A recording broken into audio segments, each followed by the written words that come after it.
Hi Joris. Hi. What are you going to explain to us? At the moment I'm going to explain a little bit the depth of the mix, the way I made it. How I combined certain elements of certain songs and made them into something that's more than the sum of its parts. So adding things, I hear a certain song, I think like it's really beautiful, but I would like to add something to make it fit better in the mix, in the whole story, or just make it part of the way I see things. So this is kind of a breakdown in the middle of the second CD with a song by Ponyhoax, which is kind of a singer-songwriter piano song. It's really beautiful, although some parts didn't really work, so I kind of cut out a few parts because they just didn't fit in the melody line that I was thinking. On top of that, I added some kind of bass line as well, and I replayed some synth parts, some keyboard parts to make it a bit more full sounding, to give it some extra elements. So I'm going to show all the separate elements and how they are combined in the mix. So first I'll show you the original song.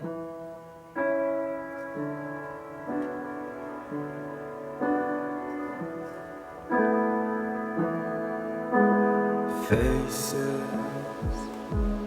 in the water, every time to wash. So that's a beautiful song, just the piano. Although I wanted to make it fit a little bit better in the mix, so there's a few elements that I added to it. There's a looping bass line that sounds a bit like this.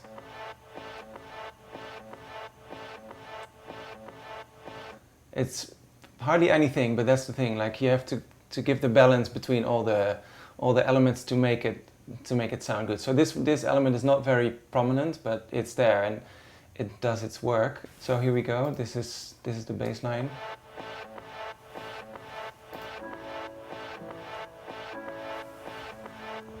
Piano comes in slowly.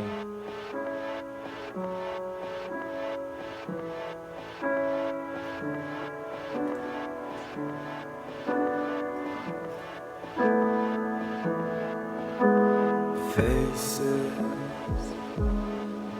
So that's how these things work together. Then I added another element. I just felt that I wanted to do something extra in this part, so I played some extra synthesizer parts myself. So I completely made the new chords, even though I don't really play the piano, so it took me a long time. And it sounds something like this.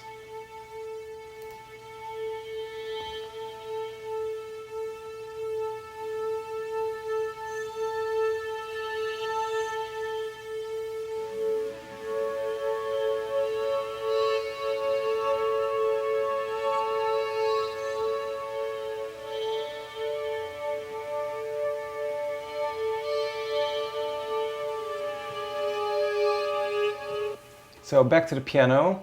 I'll first show the piano and then I'll layer the extra melodies on top. So here we go.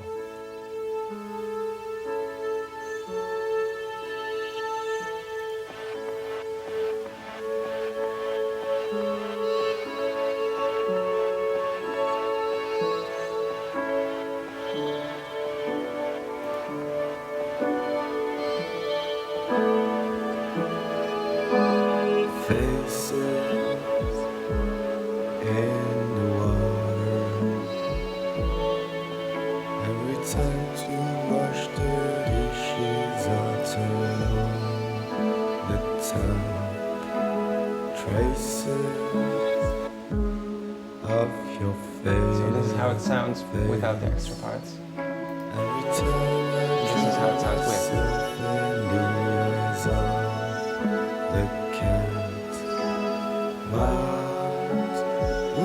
So that's the first part, and then I thought that's not enough yet.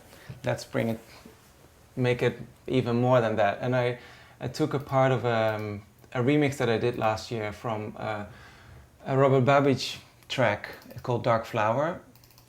it goes like this.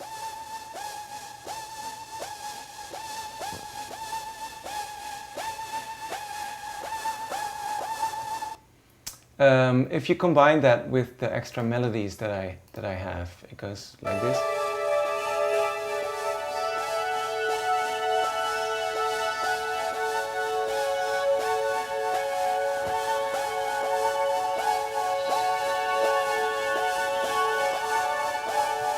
And then I combine it again with the original Boney Huck song with the piano and the vocals, and then it sounds like this.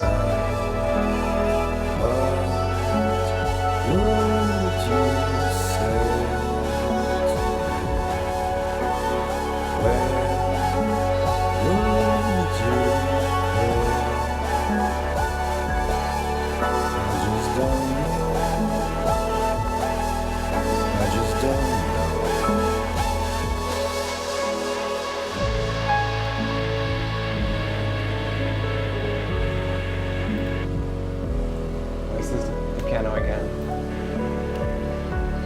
So that's one example of how you can really add things up and create something that's more than I think is the sum of its parts.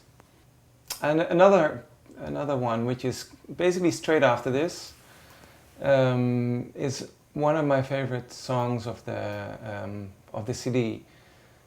It features a track by Rhythm and Sound, which is called King in My Empire, a beautiful kind of dubby track, a bit like, it's quite minimal, it just has very good dub percussion and beats and strong bass line and some vocals.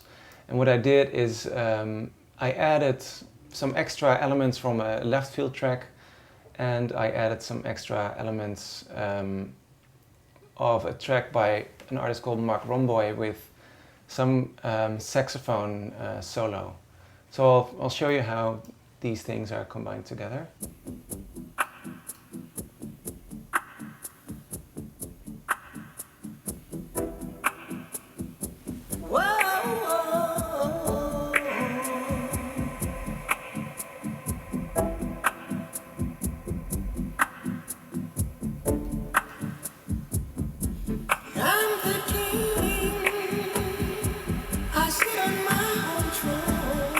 Beautiful, very spacious sounds. I added some extra room and reverb effects to make it bigger as well, and to make it wider and bring extra elements.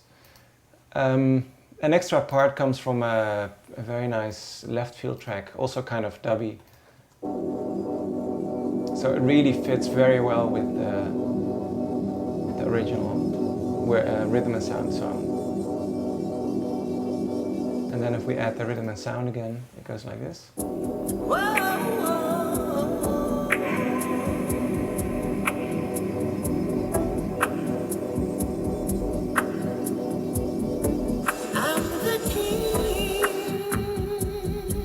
That's without, and this is again together.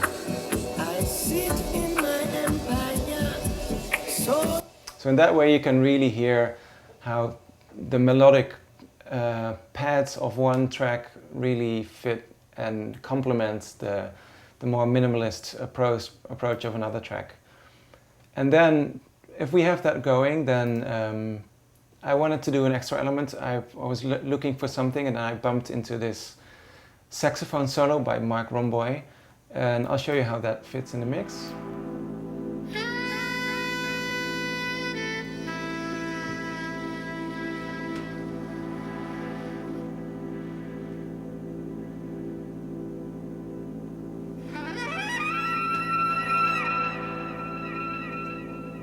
As you can hear, there's a lot of delays going on, some extra reverb, just to, again, make it very spacious and make everything react to each other. So if I have the saxophone solo here, I combine it again with the left field loop.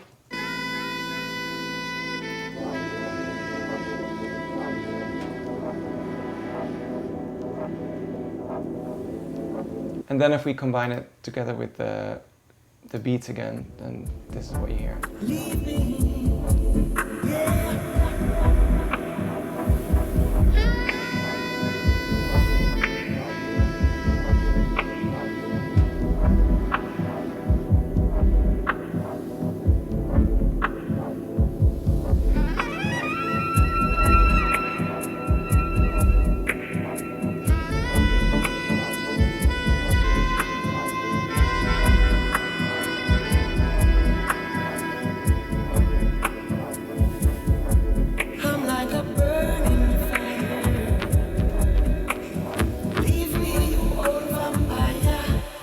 So I think this is a very good example of how it's not only layering things on top, but also having one part of one track playing and taking another part to actually react to what was happening before. So here you hear somebody singing, there's a saxophone solo from a completely different track, completely different time, different area, country, whatever. It sits really well in the middle of the other track, and then when that part's done, the singer starts singing again. So that's basically how I arranged some of the tracks on this CD.